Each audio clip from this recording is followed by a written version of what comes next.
Olá, querida amiga esteticista. Voltei para falar com vocês sobre biossegurança na estética, um tema relevantíssimo atualmente, tendo em vista tantos riscos aí, né, tantos acidentes envolvendo a estética que nós temos, então vale a pena conferir esse material. Então vamos lá.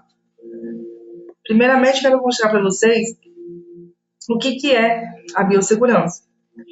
Então, eu trouxe para vocês a definição segundo a Isabel Piatti, que ela é uma palestrante de Harvard, uma mulher incrível, cosmetóloga, esteticista bem renomada, que lançou um livro já há muito tempo, acho que esse aqui já é de 2016, a versão mais atual, se eu não me engano, e ela trata muito bem sobre as exigências em relação à vigilância sanitária, né, como você deve proceder ao abrir sua clínica, como você deve se exportar como um gestor, né, como o seu próprio administrador da clínica. Então, vale a pena conferir. E para ela, a biossegurança em estética consiste em ações voltadas para a prevenção e minimização de riscos entre procedimentos faciais, corporais, capilares, né? Então, tudo que envolve a estética, tanto capilar quanto a pele em si. Quando surgiu? O que vocês têm ideia sobre biossegurança? É importante a gente lembrar assim, da história, né?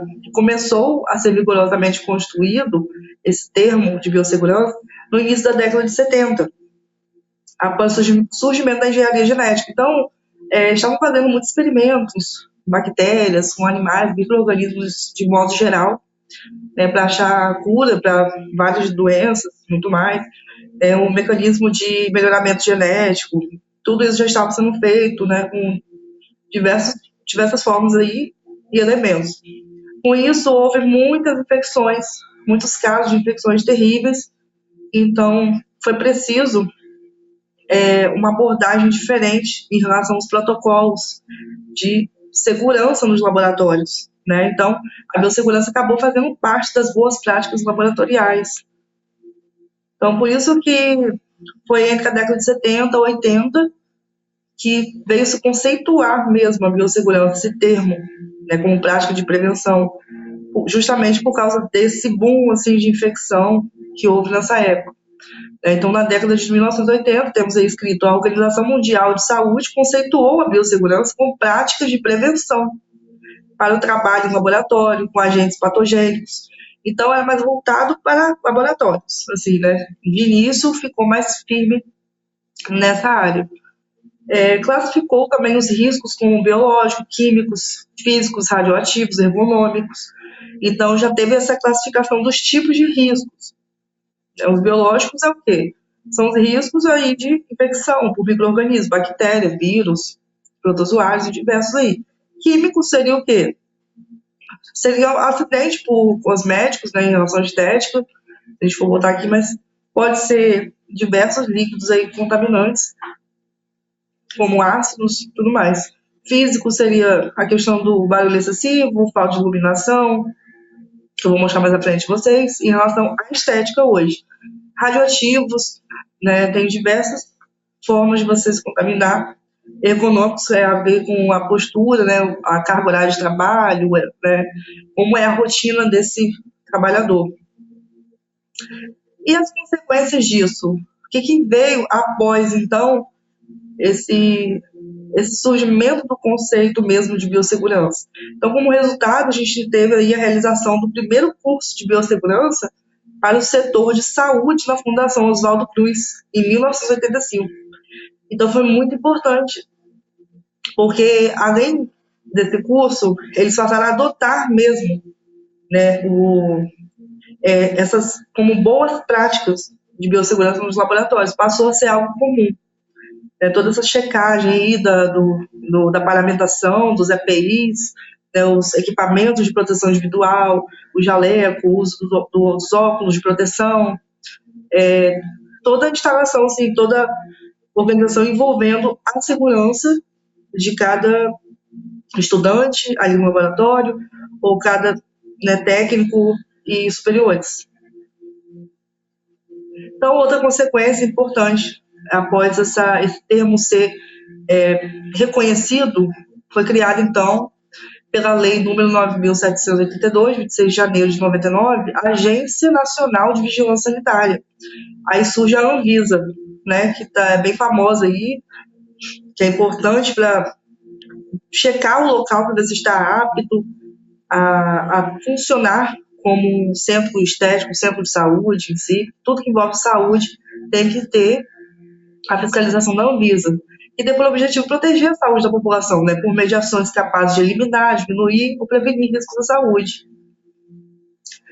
E é importante, se trouxe essa parte do artigo 98, da seção 2, que vai frisar que os instrumentos de trabalho em salões de beleza, barbearias, saunas e similares, eles devem ser esterilizados com aparelhos ultravioletas, né, e similares. Então, é importantíssimo isso. Não podemos, de jeito nenhum, a gente trabalha na estética, você que está montando um salão, você que não tem noção, é importante você baixar o manual, tá, da vigilância sanitária, da legislação, ficar por dentro disso tudo, porque as pessoas, de modo geral, negligenciam, né, as normas de segurança. Isso é muito importante tanto para você, que é o dono do seu negócio, a dona do seu negócio, é cabeleireira, esteticista, você é barbeiro, seja lá qual for a área, né, seja manicure, tem que ter esse cuidado com a esterilização, tá? Tem que respeitar o tempo da esterilização também, para poder matar, de fato, aquele micro-organismo, ou atenuar o vírus, né, porque tem vírus também que pode ser disseminado dessas formas também. Cuidado com agulhas, né, com alicate, todos os objetos pérfuro-cortantes, tem que tomar muito cuidado. Então, os profissionais da área deverão trabalhar uniformizados de cor clara, toda a área de estética, a área de saúde, assim, tem que ser uniforme de cor clara, mantendo em dia a carteira de saúde, vacinação, trazendo estabelecimentos sempre com pintura em perfeitas condições, iluminação clara, isso aí faz parte aí do risco físico, que eu vou mostrar a vocês, a baixa iluminação é bem perigoso também configura como risco, e sanitários devidamente higienizados, né, procurar em foco de insetos, procurar ver também isso, né, foco de barata em algum local, tudo isso tem que ser visto. Agora, vou mostrar para vocês quais são as práticas aí que asseguram a biossegurança na estética. O foco é esse aqui, que quando a gente fala de mapa de riscos, de tudo mais, envolve todas as áreas de trabalho. Mas hoje aqui vou falar em relação à estética. Então, o primeiro passo aqui, a triagem dos pacientes. O que é triagem? É você checar, de primeira passagem, como está a saúde desse paciente, assim, de modo geral. Você tem que verificar se esse paciente tem alergia, procurar saber, fazer uma entrevista com esse paciente, primeiramente, ou essa paciente, né? Pode ser homem ou mulher, fazer uma avaliação prévia, que é chamada de anamnese. Na medicina, né, isso é normal, a gente faz anamnese, uma entrevista com o paciente, depois o exame físico, que nas fotos eu mostrei para vocês aqui, a primeira foto com uma ex-estudante nossa, aqui do Centro de Estudos, ela estava fazendo já um teste ali de anamnese, claro que é feito sentado, certinho, a primeira entrevista ali só foi para tirar foto, para poder registrar o momento, mas tudo isso é feito com muito zelo, muito cuidado, procurar preencher a ficha, pedir ao paciente para assinar, tudo isso tem que ser feito para ter que ser documentado, tá bom? E logo em seguida aqui tem a foto da barriga de um paciente que nós também fizemos exame físico, né, junto com as professoras ali ao redor, os instrutores, mostrando como funciona o exame físico, né, que você não pode simplesmente começar, ali era só um procedimento de drenagem linfática, não era nada demais, assim, né, nada muito, como diz, invasivo. Então, mas assim, as pessoas não têm ideia, muitos profissionais não têm ideia da importância da anamnese, porque muitas vezes tem, dependendo do grau de hidratação dessa pele, pode não fazer efeito. Então, você tem que ter várias etapas a serem cumpridas. E também, nesse momento da anamnese do exame físico, tem que haver cuidado também com a higienização do aparelhinho, que esse aparelho da luzinha verdinha se chama Dermeter. Você verifica o grau de hidratação, elasticidade da pele, tudo isso porque pode determinar, sim, no efeito, né, no resultado desse procedimento. É bem importante analisar tudo, tanto antes quanto após, né? Tem que haver a higienização desse aparelho, que eu vou mostrar logo a seguir. Aqui, após a triagem, a verificação do paciente, se ele está apto ao procedimento no dia da entrevista, por isso que se chama avaliação, né? E muita gente quer pular a avaliação. Ah, só uma limpeza de pele, não precisa de avaliação. Precisa sim. Então, a análise de riscos também é outra prática importante de todo centro estético. Tem que fazer análise de risco, tem que ter um mapa de risco desse centro, procurar saber quais são as áreas de maior risco e qual o tipo de risco. Por exemplo, a gente tem um risco biológico, que eu já falei, que é em relação a micro-organismos, né, que tem a infecção de forma direta ou indireta. Direta que é o quê? O contato direto com o paciente, seja pela pele, né, seja pelas secreções, gotículas, aerossóis, né, pela respiração. Por isso é tão importante o uso dos EPIs. E o risco físico, que a gente tem a baixa iluminação do ambiente, por isso que é importante checar também a iluminação, isso é muito importante, que muitas vezes você acaba não enxergando bem algumas áreas onde você está trabalhando, tem que checar a iluminação de tudo, tanto da ring light que vocês usam, utilizam para iluminar mais, de tudo tem que ser bem iluminadinho. Em relação também ao risco biológico, a gente tem a infecção indireta, que é a infecção por meio de quê? Por meio do equipamento que você não limpou direito. Então, olha o perigo. O equipamento ou o utensílio que você não esterilizou, por exemplo, pincel, tá? Muita gente ignora o pincel. Ah, passa só uma aguinha, vai lá com um detergentezinho, um sabão, e acabou. Mas é importante que haja a esterilização, né? Tem um cabo. Por isso que é importante vocês terem o pincel autoclavado, né? Então, esse risco indireto, o biológico indireto, ele é o que mais tem acontecido, né? Porque as pessoas esquecem, os profissionais esquecem de fazer essa checagem do equipamento antes e depois. Então, vamos dar um outro exemplo aqui importante, que é em relação à alta frequência. A gente tem o cabo, tem a caneta geradora da energia ali, e tem o eletrodo. Aí o eletrodo tem que ser limpo com sabão, tudo direitinho. Você pode esfregar o vidro com uma bucha, depois tem o álcool 70, tudo isso aí. Mas antes de você colocar em contato com a pele da paciente, você já deixa ele limpinho assim, né? Mas ainda assim tem que fazer com que a caneta se ligue na alta intensidade, né, com o eletrodo dentro, deixar ainda uns 10 segundinhos ali, queimando sozinho, de forma a ter uma maior desinfecção, né? Então, são vários detalhezinhos que passam despercebidos muitas vezes no dia a dia, na rotina da esteticista. Tem que ficar ligado. O risco químico. Muito risco químico na estética é o quê? É a contaminação por ácidos, por cosméticos aí fora de validade. Tem que verificar, tem que ter uma supervisão em relação às datas de validade dos cosméticos, dos produtos, dos dermocosméticos, das argilas, né? Porque muita gente ignora o que é pó, né? O que está ali liofilizado, tudo isso tem que ser visto. O risco ergonômico, que é a postura no trabalho, né? Se fica muito sentado, a forma como está sentado na hora de fazer a limpeza facial, né? Você está bem posturada na cadeira, está uma cadeira boa para você trabalhar, tudo isso tem que ser verificado. Tanto se você é autônoma ou se alguma funcionária sua trabalha para você, tem que checar se ela está confortável nesse momento do trabalho.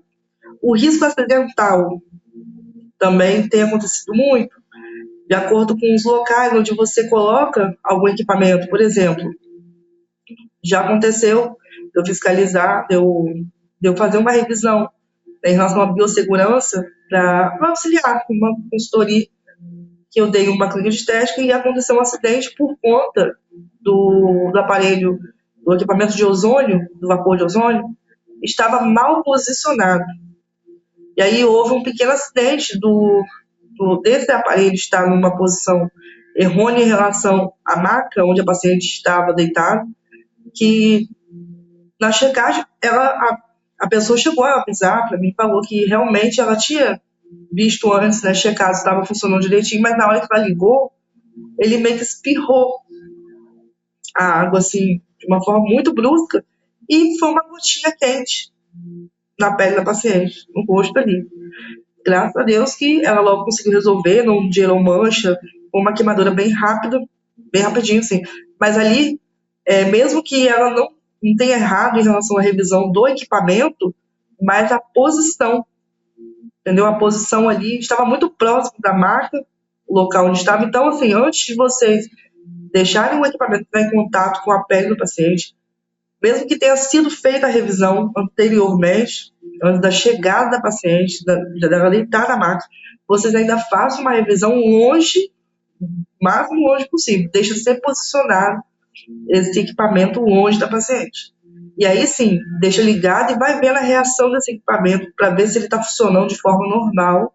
E aí sim vocês podem aproximar para o vapor ali correr. Ou seja, outro equipamento também, é só uma dica a mais para vocês. E aqui tem um pouco do mapa de risco.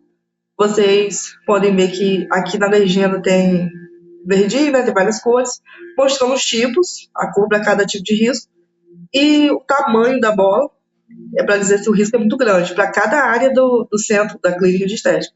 Olha no atendimento corporal. Na hora do atendimento corporal, o maior risco está para qual? Para acidente, o risco acidental. Isso é bem perigoso mesmo. Justamente a posição de equipamentos, né? O risco de deixar cair alguma coisa em cima do paciente, tomar muito cuidado. Na recepção é mais ergonômico, né? Porque é mais em relação à postura da profissional. Na sala de espera é a mesma coisa. Você tem que ver checagem das horas de trabalho, a questão do cansaço, da postura, da coluna. Em relação ao banheiro, o banheiro a gente tem um risco biológico, com certeza que é bem contaminado, assim, eles têm que estar sempre vigiando. Em relação à área do atendimento facial também, o risco maior é o acidental, que realmente foi a historinha que eu já contei para vocês aqui. E na área de esterilização, o maior risco é o químico, porque já está já contaminado aqueles utensílios, aqueles objetos que você tem que ainda lavar. Então, eu aconselho vocês a entrar em contato com esses objetos que já estão contaminados antes da lavagem, né, porque passa um processo de lavagem ali, né, como eu falei dos eletrodos, que eu, né, costumo a ensinar as esteticistas a esfregar o vidro direitinho com a bucha e o sabão. Depois ainda tem que passar o álcool 70, né, inclusive nas curetas, que são metálicas, tem que fazer a esfregação ali, esfregar com um sabão, né, limpar, depois secar, passar o álcool 70, secar de novo e depois ir para a esterilização, ou seja, para o autoclave. E outra prática importante para assegurar, a gente ter a segurança da nossa biossegurança, né, assegurar realmente que está acontecendo a biossegurança, é o que? O uso das EPIs, os equipamentos, né, que são principais aqui que a gente tem que pontuar, que são quais? Equipamentos de proteção individuais para as esteticistas. A máscara, a luva, né, a máscara que vai proteger as vias aéreas, né, da contaminação por vírus, bactéria, protege tanto o paciente quanto a profissional. As luvas, importantíssimas, para você não entrar em contato com secreções, né, na hora da extração da limpeza facial, você não ter contato com sujeira. Tem a unha também, né, tomar muito cuidado, as unhas sempre bem cortadas. A touca ou o gorro descartável, sempre bem presinho para não deixar o cabelo cair na pele da paciente. Tomar muito cuidado com isso. Óculos de proteção quando for lidar com laser, né, com outros procedimentos aí envolvendo luz. Também é importante, numa extração, você utilizar uma lupa. Né, eu costumava usar a lupa de vidro, e ainda costumo usar assim para ensinar, para mostrar em relação aos equipamentos que devem ser utilizados. Eu indico muito a lupa de vidro, com a lente de vidro direitinho de aproximação, para que elas façam a extração ali, querendo ou não, já está bem segura. Mas você também pode colocar um óculos de proteção por baixo da lupa. Dependendo do tipo de lupa, dá para fazer isso. Durante a extração, você fica protegido de caso de respingo, né? De cair alguma secreção ali, tocar na sua pele ou nos seus olhos, então é bem importante. O jaleco, né? Se proteger todo o corpo para não deixar entrar em contato com nenhum produto químico, né? O dermocosmético que você estiver utilizando, por exemplo, um ácido, um peeling. Você se proteger também de queimaduras, coisas assim. Calçados sempre fechados, para não deixar nenhum objeto perto do cortante cair no seu pé, nenhum líquido químico também. E aqui eu cito também o lençol descartável, mesmo que não seja considerado assim, né, dentro dos EPIs, eu sei por quê? Porque aí é uma forma de proteção para a paciente ou o paciente. Por quê? Você ter um lençol descartável é uma forma de proteger esse paciente de contaminações também, que você tem aquele lençol só para aquela pessoa. Então não houve contato com outra pessoa, não tem bactérias ali, não tem outros micro-organismos. Então é aquele lençolzinho totalmente estéril, totalmente limpo. E aí depois você tira, o paciente foi embora, logo você tira da maca e descarta numa sacola plástica para ir para a lixeira. Então isso tem que ser bem organizado. Agora, passando aqui um pouquinho. E também um detalhe em relação a essa foto que eu estou mostrando do Hermético, a luzinha verde. Aqui eu estava segurando esse Hermético, esse equipamento, com a mão, né, enluvada. Ou seja, é importante você também segurar certos equipamentos que você vai utilizar no contato com a pele do paciente, já com a mão enluvada. Tá? Então, isso é bem importante para evitar contaminações. Deixa eu ver se faltou alguma coisa que eu ia falar para vocês. O risco acidental também costuma ter muito caso de corte com agulha sem querer, né? Então, na hora do descarte também da agulha, tem que descartar, se vocês forem fazer algum procedimento envolvendo agulhas, tem que ter o descarpac, tá? Que é o descarpec, né? A linguagem em inglês. Você, para descartar só os objetos pérfuro-cortantes. E na hora de vocês descartarem, também tomar muito cuidado com estarem com as mãos enluvadas.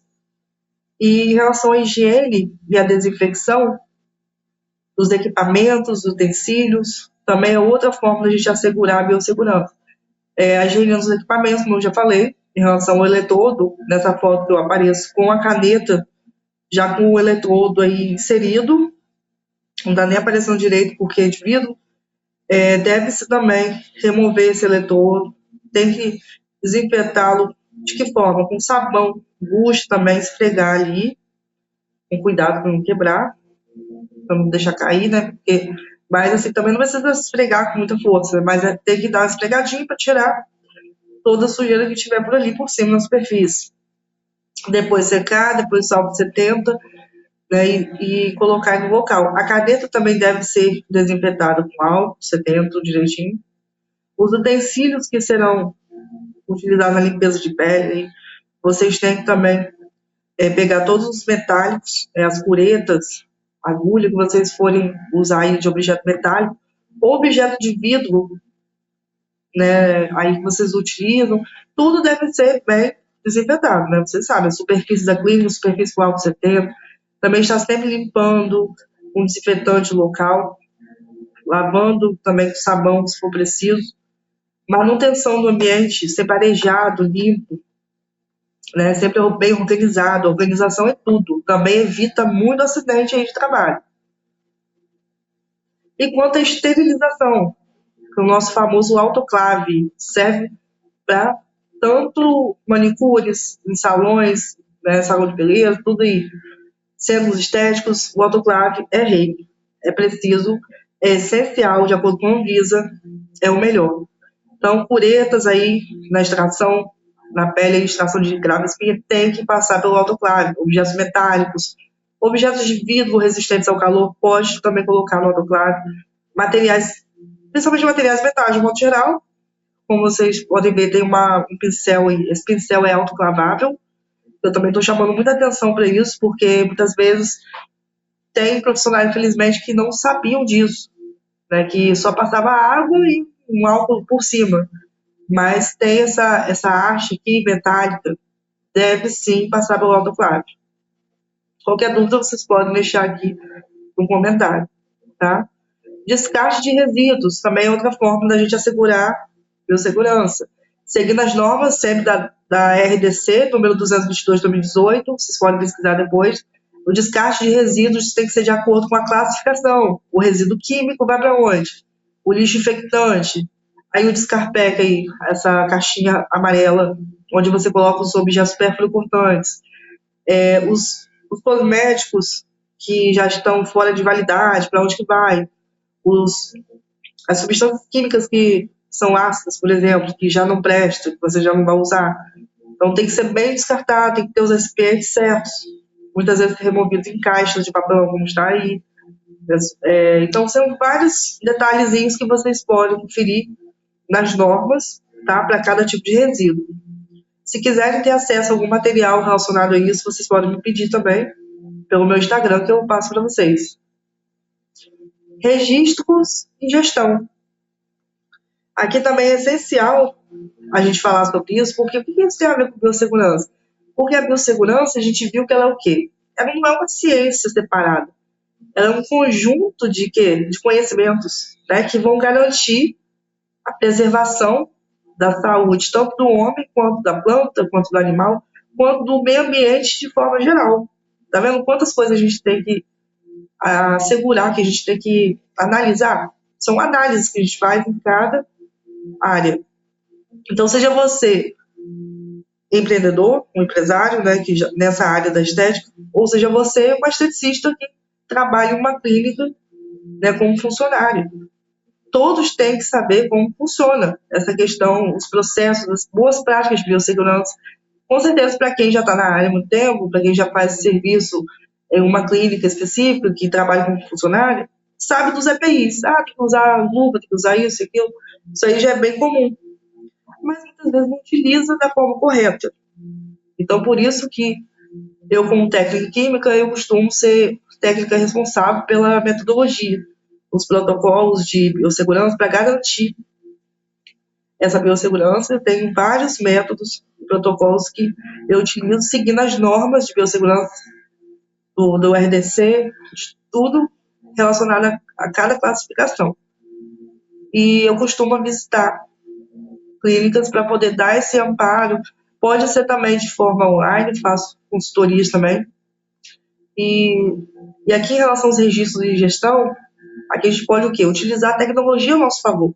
Existem softwares, existem vários, até sites, plataformas aí que oferecem serviços de gestão para clínicas de estética também, né? Em relação ao detalhamento de procedimentos, porque assim, por que isso tem a ver com biossegurança? Porque o detalhamento de procedimentos faz com que você saiba cada passo como está sendo feito na sua empresa, se você é o dono da empresa ou é administradora. E se você já não é a dona da empresa, você é só um funcionário, tudo bem, esse caso aqui já é para quem é o gestor mesmo. E aí você tem que ter o detalhamento do procedimento. Mas se você é um funcionário, você segue o protocolo, né? Você segue um passo a passo, de acordo com o que a empresa determinou. Agora, se você não tem acesso a essa gestão, então isso já não é para você. Mas você que é dono, tem que estar sempre revisando os protocolos, né? Tem que estar sempre revisando as normas, vendo se tem algo fora do lugar, se tem algum funcionário que não está fazendo de forma correta o passo a passo. Muitas vezes, na força do hábito, esquece de um passo. Então, tem que assegurar que esse protocolo está sendo feito de maneira correta, com segurança, para evitar acidentes. Então, a gente viu que o maior risco de todos é o risco acidental. Então, protocolo de higiene, tem que haver um protocolo, a forma como é feita essa higiene, tudo isso tem que ser fiscalizado. A forma como é feita a higiene, o tratamento desses resíduos, né, os dermocosméticos, principalmente, que já estão fora de validade, os ácidos, né, que são os que mais podem corroer o nosso meio ambiente, afetar o ecossistema de modo geral, dependendo do descarte. Tem que ter um protocolo de revisão periódica de equipamentos. Isso aqui é essencial. Porque não adianta você, por mais que você alugue, por mais que você, como dono, você tenha a empresa terceirizada que passa os equipamentos para você, você tem que exigir as datas, as identificações com as datas aí desses equipamentos, com as datas de revisão. Qual foi a última vez que esse equipamento foi revisado? Né? Para você não correr risco de repente, na hora do procedimento, esse equipamento, vamos supor, explodir, de repente. Deus o livre também. Que aconteça algo bem grave assim, entendeu? Então a gente tem que estar vigiando, revisão periódica, igual um carro, igual a casa, a gente tem que estar sempre vigiando as canalizações e tudo mais. O treinamento de equipe, então tem que ter um protocolo para cada área, para cada gestão, né?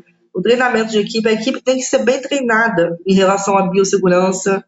Então não adianta só treinar, né? Tem que fiscalizar também. Por isso que tem a supervisão.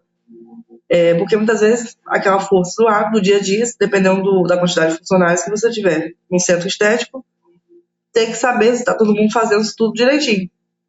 Né? Não está tirando a máscara, não está fazendo o procedimento sem a máscara. Então tem que ver tudo isso. Dá trabalho, mas quanto mais você supervisiona, melhor o controle de qualidade. Então tem que ter um protocolo de controle de qualidade bem feito, tudo isso tem que ser bem organizado. E a pesquisa e desenvolvimento também é importantíssimo.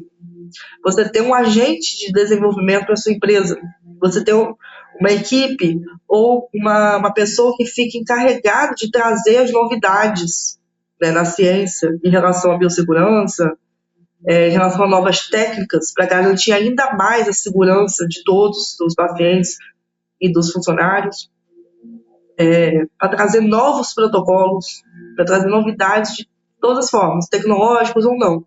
A gente tem que utilizar, sim, a tecnologia a nosso favor, mas também tem que ter o cuidado, né, com a biossegurança também envolvendo a tecnologia. Porque a tecnologia também pode falhar e trazer prejuízo em relação à segurança dos nossos clientes, nossos pacientes, de modo geral, né? Então fica esse recado para vocês. E no mais, qualquer dúvida, deixe um comentário, ou pode me seguir no Instagram também. E aqui eu tenho um roteirinho de um testezinho para quem está pensando em abrir o próprio negócio, está querendo, seja manicure, seja esteticista, quer ter um estúdio, ou você que já tem e deseja saber como está o nível da sua empresa, você que quer trazer uma qualidade melhor para os seus serviços, é ideal você responder essas questões. Então, pausa o vídeo, se você puder, tira um print dessa tela, dá uma lida nessas questões e tenta responder. Responde de acordo com suas vivências e qualquer dúvida é só me chamar. Espero que eu tenha clarificado a mente de vocês. Muito obrigada. Se inscreva no meu canal para mais informações, mais conteúdos como esses, ou para trazer mais sugestões para mim. Pode trazer sugestão também. Ative o sininho para vocês receberem conteúdo sempre em primeira mão. E me siga no Instagram.